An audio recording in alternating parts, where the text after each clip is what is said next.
He was only supposed to fix I her didn't think you'd floor still and be leave. here. So why Wouldn't does have Ray's missed this for heart drop anything. when Eli says, I might need to stay What's on your longer? mind? Old boards are coming It's up. really good, Eli. Secrets are bleeding You didn't have through. to cook. Now she has It's to nothing. decide if he leaves Least with I them. could do after you brought coffee this morning. Before we dive in, make sure to hit subscribe, tap like, and share this video. The more voices we reach, the louder these stories become. And drop your city in the comments. Let's see where love finds us. The first thing Ray noticed was how wrong the truck looked in her driveway. Her ex-husband used to joke that their old Victorian was too delicate for work vehicles, like the house might shatter if a contractor so much as reversed too fast. Now there it was, a dented silver pickup with a ladder strapped on top, paint-splattered bumper, and a bold blue logo on the door that read Carter Home Restoration. It made the house look smaller. It made her feel exposed. He stepped out of the driver's seat and the air shifted. He was taller than she'd pictured from the email. Broad shoulders filling out a fitted charcoal Henley, deep brown skin catching the pale winter sunlight, close-cropped hair, trimmed beard. His jeans were worn in the way that came from actual labour, not from a designer's idea of distressed. His hands were big and sure around the handle of the toolbox he lifted from the back. He shouldn't look this good, she thought miserably. Not when her own reflection that morning had been puffy eyes, messy ponytail, and a thick, curvy body stuffed into leggings and an oversized sweatshirt she'd slept in. Not when she'd brushed her teeth leaning over a sink she could no longer afford to replace. Morning, he called, voice warm and low. You must be Miss Donovan? Ray tugged her sweatshirt down over her hips like it mattered. Yeah, Ray. Just Ray is fine. He smiled, slow and genuine, like he was actually glad to meet her. Elias Carter. Most people call me Ely. He shifted his toolbox to his left hand and held out his right. His palm was rough, warm, careful around hers, like he knew exactly how much strength he carried and was determined not to let it spill. She pulled back too quickly. Sorry, I, haven't had coffee. That's a valid medical condition, he said, mouth twitching. We'll work around it. She almost smiled. Almost. He wasn't supposed to stay, she reminded herself. 21 days.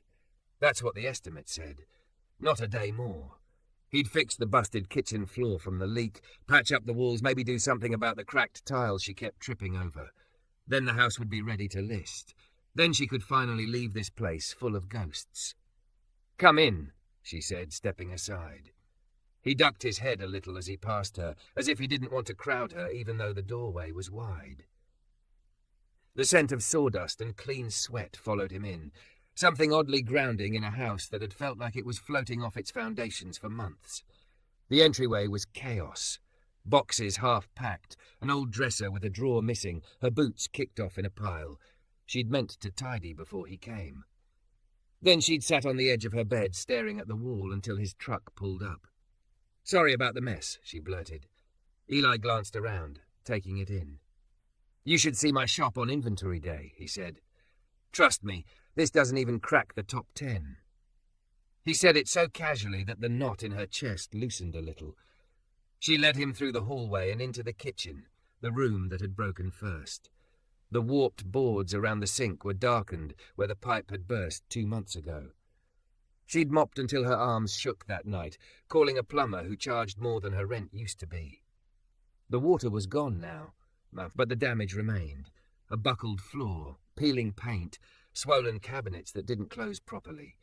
Eli set his toolbox down with a soft thud and crouched, running his fingers along the seam where one board lifted higher than the rest. His hands were gentle, reverent almost, like the injuries in the floor were something he could listen to. You weren't kidding, he murmured. Whoever laid this before you didn't use the right underlayment, or any by the look of it. He glanced up at her. I'm guessing this isn't the first time you've had problems. Ray folded her arms over her chest, fighting the urge to apologize for things she hadn't even installed. No, the cabinets are weird, and the paint bubbles if you look at it wrong. He stood, brushing his hands off on his jeans. Okay, so the floor is the emergency, but the rest of it. He turned slowly, taking in the whole space, the old farmhouse sink, the dinged-up island, the window that looked out on the overgrown backyard. The rest of it we can make right while we're here. While we're here. The phrase snagged inside her, uncomfortably intimate. You have the estimate, she reminded him, a little too sharp. 3 weeks. I just need the kitchen floor fixed enough so I can sell the house. The rest, I'm not. She swallowed, looking away. I'm not staying. There, she'd said it out loud. Eli didn't flinch. He just nodded slowly, like he was storing that information next to whatever he'd learned about the busted floor. 3 weeks, he said. We'll start there.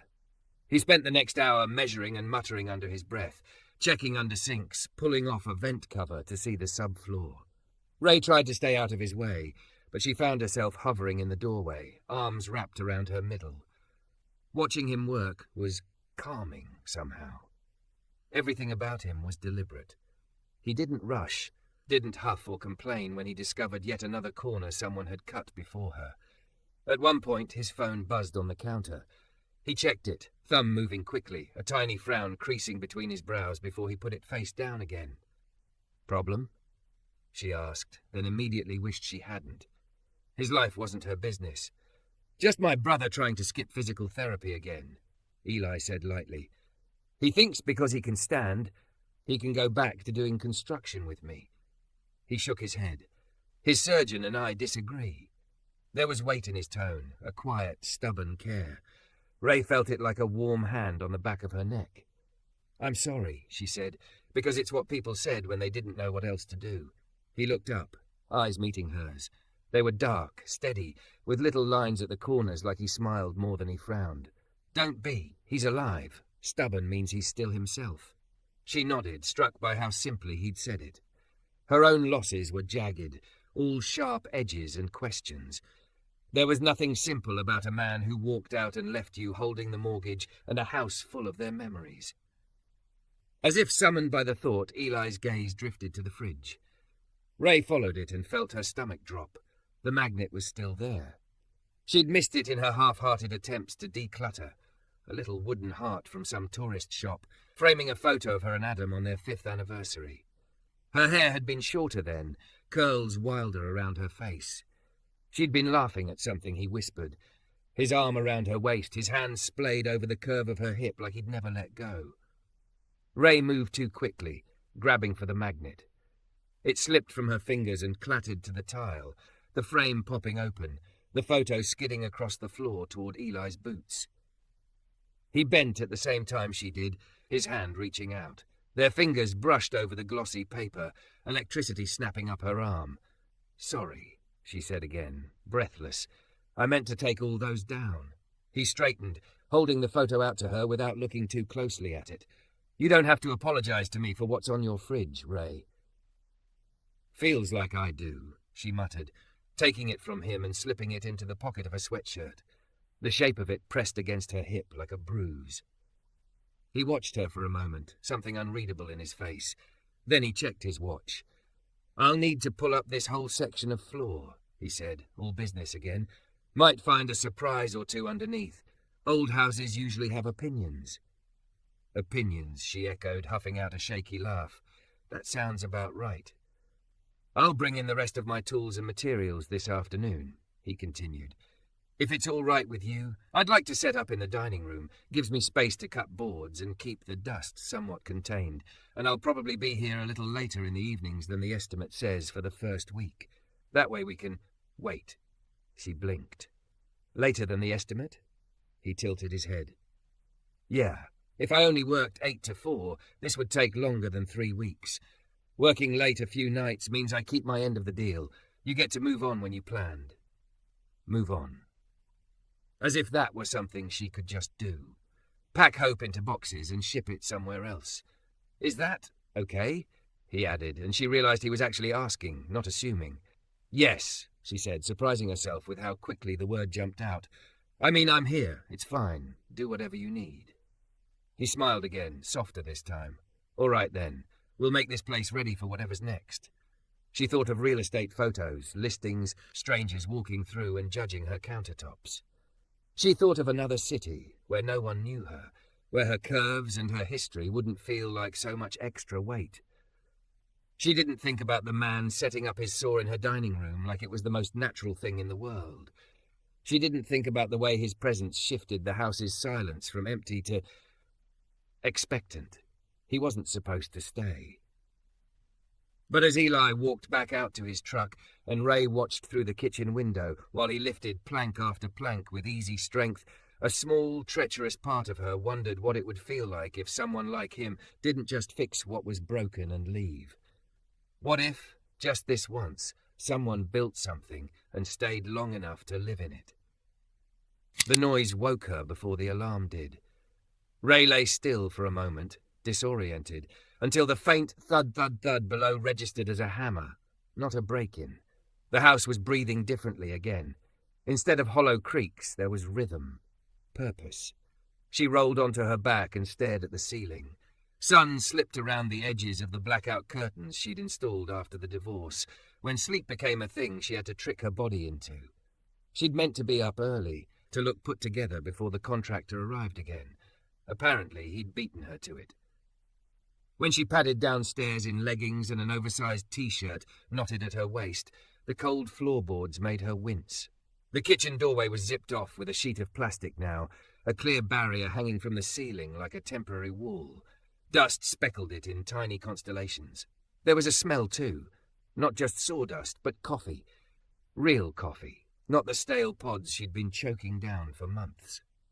On the dining room table, pushed to one side to make space for his tools, sat a cardboard carrier with 2 lidded cups and a white bakery bag. A sticky note clung to the side, ink smudged in one corner. Didn't know how you take it, so I guessed. Her chest squeezed. She peeled one lid back and inhaled. Cream, a touch of sugar, cinnamon dusted on top. It smelled like Saturday mornings from the life she used to have, before everything cracked. She took a tentative sip. Perfect. She jumped when the plastic flap rustled and Eli ducked out, safety glasses pushed up into his short hair, a respirator hanging loose around his neck. His Henley sleeves were shoved up, revealing forearms dusted with white and brown, muscle corded and working beneath his skin. "Morning," he said, catching sight of her with the cup halfway to her mouth. "Ah, good you found it. I gambled on cinnamon. You struck me as a cinnamon person." "Is that a type of person?" she asked, trying not to think about the fact that a man who barely knew her had guessed her exact coffee order. "People who say they don't like flavored coffee but secretly do," he said, deadpan. "You can deny it if I'm wrong." She took another sip instead of answering. The warmth spread out from her sternum, defrosting parts of her she hadn't realized were still frozen. "What time did you get here?" she asked. "About an hour ago," he said, checking his watch. "I wanted to get the worst of the demo done before the cold really set in. The subfloors, well." He rubbed the back of his neck, expression shifting. "Can I show you something without freaking you out?" "That sounds like exactly how to freak me out," she said, but followed him anyway. Inside the plastic, the kitchen looked like a surgical theatre mid-operation. Cabinets removed from one wall, the sink temporarily braced on a makeshift support. Half the floorboards were gone, exposing dark, uneven planks beneath. Eli pointed with the tip of a pry bar. "See that?" At first she only saw wood. Then her eyes adjusted to the subtle discoloration, brown fading to grey-green like bruises that had settled instead of healing. "Mold," she whispered. "Some," he said. "Mostly water damage that's been there a long time. Whoever installed this floor put new boards on top of a problem instead of fixing the base. That's why it gave out so fast when the pipe burst. It was already weakened." Ray wrapped her arms around her middle. The draft coming up through the open space made goosebumps rise along her bare thighs. "So what does that mean? Please tell me it doesn't mean burn the house down." "It means," he said carefully, "we have to go deeper than planned. Take up more of the old subfloor, sister new joists where they're soft, treat the areas that can be saved. If we just slap new boards on top, you'll be selling someone a loaded trapdoor." The words hit harder than she expected. She thought of the listing photos she'd been imagining, the fresh paint, the carefully staged plants. She thought of some young couple walking into this kitchen, trusting the floor to hold. "I don't want to do that," she said quietly. "I know." His voice softened. "That's why I'm telling you. But it does mean more time and more money." He held her gaze, not looking away like most people did when delivering bad news. "I won't touch anything without your say-so." "More time," she repeated, tasting the panic under the words. "How much more? Depends what we find when we open this up, he said honestly. Best case, maybe another week and a half. Worst case, he blew out a breath, could be closer to 5 or 6. Her grip on the coffee cup tightened. You said 3 weeks. I know. You weren't supposed to. She shut her mouth, heat rushing to her face. She wasn't sure if she was talking about the project or him. I wasn't supposed to stay, he finished for her, a wry smile flickering and disappearing. Trust me, I get that. He leaned the pry bar against the wall, stepping closer but not too close. Look, Ray, you hired me to make this house sellable. I can do a patch job and walk away on schedule, and you can sign your name on that listing knowing the floor might fail again in a year. Or we can do it right. It'll take longer. It'll cost more, but it'll hold. His words landed somewhere old and sore inside her. The choice between patching and fixing, between pretending and actually dealing with what was rotten underneath.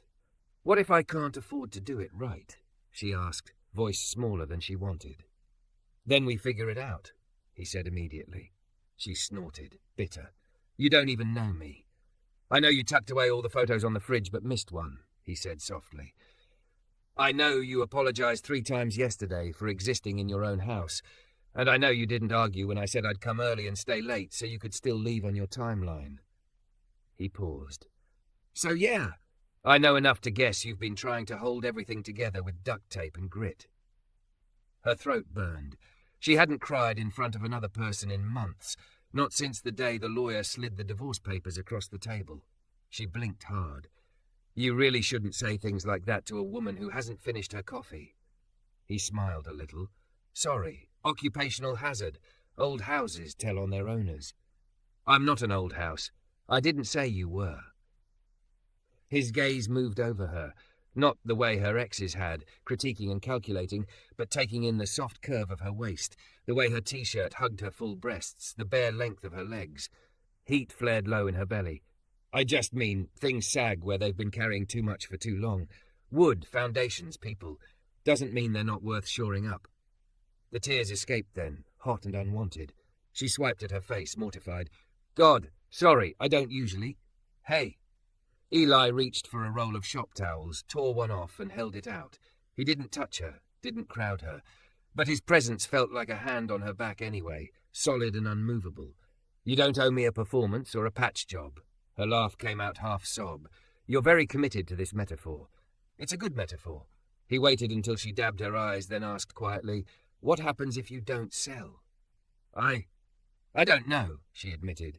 The mortgage is tied up with other things. Selling was supposed to be my clean break. She stared at the damaged floor. If I keep it, I'm stuck. If I sell it broken, I'm guilty. There's not really a winning move. There might be a third option, he said. Oh. Does it involve teleporting this house to a different life where I didn't marry a man who treated everything like an investment? He hesitated. What if you didn't do all of this alone? She blinked. Meaning? Meaning. He scratched his jaw, suddenly looking younger. Look, I don't normally say this to clients because it's a fast way to go out of business, but I can work out a payment plan that doesn't crush you. Take on extra jobs on weekends. My brother can handle the smaller contracts while he's rehabbing. I can keep this as my base project. Base project? She echoed. Home base, he corrected, almost under his breath. I wasn't supposed to stay in this town either. Came back after Malik's accident to help get him through surgery, get the business back on its feet, then head to Seattle for a bigger contract. He shrugged. That contract fell through last month. This job is the first one that made me think. Maybe staying put for a while isn't the worst thing. Something softened in his face then, a vulnerability that mirrored her own. You'd stay? She asked, startled by how much the answer mattered. If you want the work done right. A beat. If you want someone to keep showing up until the floor holds. Her heart tripped over itself. The words weren't romantic, not exactly, but they landed like a promise anyway. I don't. She swallowed. I don't know how to let anyone do that. Stay. Start small, he said gently. Let me stay long enough to fix the kitchen. We can figure out the rest after. Her shoulders slumped, some bone-deep resistance loosening. Okay, she whispered. We'll do it right. He exhaled, relief flashing across his features. Okay, I'll redo the estimate and send it over. No surprises, and I'll text you before I start anything that costs extra. His mouth kicked up at one corner. In return, you're contractually obligated to eat actual food and not just coffee and anxiety. She sniffed. That's in the contract. Section 4, subsection B. He tapped an imaginary document in the air. Contractor provides structural stability. Client provides sustenance. It's legally binding. She found herself smiling, really smiling, for the first time in days. Fine, I'll feed you, once. Twice, he bargained. I move heavy things for a living. She rolled her eyes. We'll see how good your work is first. That night, when the kitchen was a deeper wound than before, boards fully removed, joists exposed like ribs, she stood in the dining room stirring a pot of pasta while Eli measured and cut in the next room. His saw sang, the house vibrating with each pass. She made too much on purpose. When she knocked on the plastic, he pulled his respirator down and blinked at her through dust-smeared lashes. She held up 2 bowls. Section 4, subsection B, she said. His smile broke slow and bright, transforming his whole face. Guess I signed that without reading the fine print. They ate at opposite ends of the table, tools between them. The conversation started light. Terrible clients, the quirks of old houses, but it slipped somehow into deeper water. His brother's reckless driving that led to the accident. Her ex selling their shared business without telling her until after the papers were signed. You trusted the wrong person with the foundation, Eli said quietly. Yeah, she toyed with her fork. I keep wondering if I should have seen the cracks sooner. He considered her for a moment. Maybe you saw them and hoped they'd fix themselves. That's not stupid. That's human. Her throat tightened again. And now? Now, he said, you get to choose where you rebuild and who you let near the blueprints. He said it simply, like it was obvious, like rebuilding was something she was capable of. Later, after he'd gone for the night and the house settled into a new kind of silence, Ray stood at the edge of the torn-up kitchen and looked down at the guts of her home. It was uglier than before, more exposed. But for the first time, she didn't feel like she was standing in ruins. She was standing at the start of something. Through the thin wall, she could still hear the echo of his earlier words. I wasn't supposed to stay in this town either. She told herself it was about the job when she texted him an idea for the new backsplash at almost midnight. He replied in less than a minute. Still awake? Her heart kicked. Yeah, she typed back. Guess I've got used to the noise. His answer came with a winking emoji she could almost hear. Then I'll keep making it until this place feels solid. By the time the floor was finished, the house no longer sounded hollow. Ray noticed it the first morning she walked into the kitchen barefoot and didn't brace herself. The new boards were warm from the weak winter sun coming through the window, smooth under her soles. No squeak, no sag, no tiny flinch in her body waiting for something to give way. She stood in the doorway a moment, coffee mug cradled against her chest, and just looked. The kitchen was still the same size. Same old farmhouse sink, now scrubbed and gleaming. Same window over the counter, but with a new frame that didn't rattle in the wind. The cabinets were different. Solid, soft close, a warm wood that made her thick, curvy body feel less like an intruder in her own space and more like it belonged here. The backsplash she'd texted Eli about at midnight, white tiles with a subtle handmade ripple, caught the light like water. It was her kitchen. It was his work. His jacket hung over the back of one of the dining chairs, dark denim with a tear on one elbow and a smudge of paint on the pocket. His thermos sat on the counter next to her mug. His tape measure lay abandoned by the door, as if he'd just set it down and walked out for a second. He had been just walking out for a second for almost 6 weeks now. Her phone buzzed on the island. Be there in 10, bringing the level, and donuts, which are structurally necessary. Don't argue. E. She typed back without thinking. You just want an excuse to eat 3. Doors open. He replied with a grinning emoji and a little house. She stared at the tiny icon for a moment, her heart doing that shaking start thing it did now whenever his name lit up her screen. The house wasn't listed yet. The agent kept calling, cheerful and relentless, talking about spring buyers and catching the early bump. The paperwork sat on Ray's desk upstairs, unsigned. Every time she tried to pick up the pen, she saw Eli on his knees on this very floor, hands steady as he adjusted a board, brown forearms flexing as he worked. She heard his voice in her head. We can do it right, or we can patch it and walk away. She'd spent years patching things and calling it enough. The front door opened and shut, and his boots thudded through the hallway. A second later, Eli appeared in the kitchen doorway, carrying a box from the bakery and that beat-up level he treated like a friend. He stopped when he saw her, his gaze taking her in from bare feet to messy bun. She'd thrown on one of her softer dresses this morning, stretchy jersey, deep green, wrapping around her curves like a hug. It was the first time in a long time she'd put something on because it made her feel good, not because it hid her. Wow, he said, and it was not about the kitchen. His eyes did a full, unapologetic sweep of her thick hips, the dip of her waist, the swell of her breasts under the wrap top. Look at you, Donovan. Heat rushed to her face and everywhere else. Look at me what? Looking like the house turned out exactly right, he said simply, and set the donuts on the counter. You flirt like a man who wants his final payment docked, she muttered, but her voice shook just enough for him to notice. He didn't push. He just smiled and popped the box lid. Glazed chocolate, something with sprinkles. I respect variety. You respect sugar, she said. Sugar is a structural element, he said firmly. You want your contractor passing out mid-backsplash? She rolled her eyes and took a chocolate one. Their fingers brushed. It happened a lot now, those little accidental touches. They never felt accidental.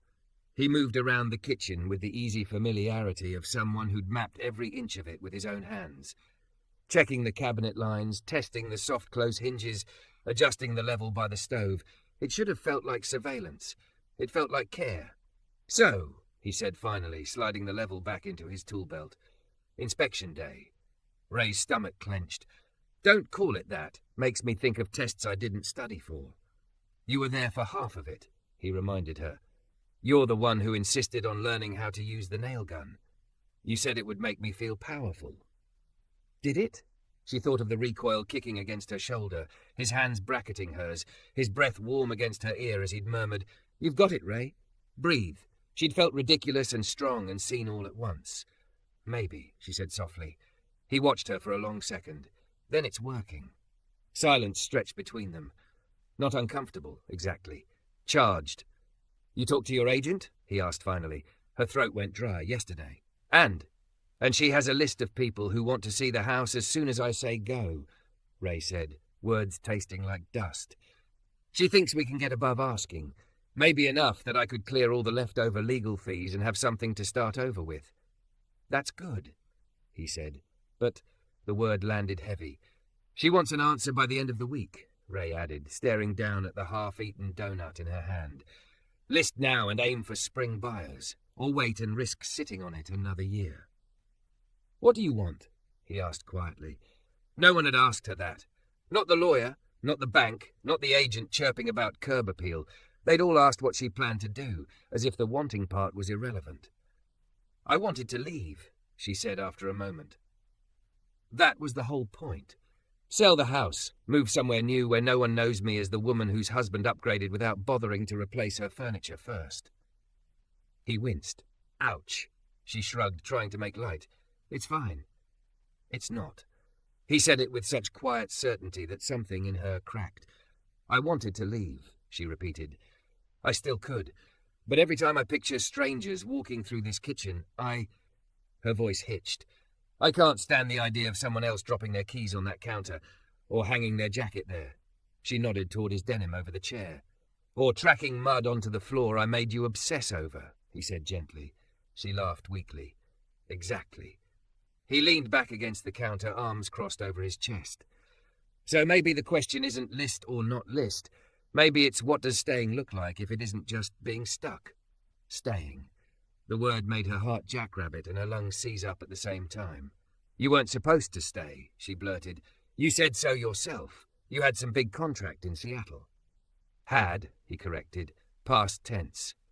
She looked up sharply. You cancelled it. They cancelled it first. He gave a humorless little smile. Corporate reorganizing, budget cuts. I was angry at first. It felt like my exit door slammed shut. He glanced around the kitchen. Then I realized I wasn't standing in a prison. You could still go, she said, even as something panicked in her chest at the thought.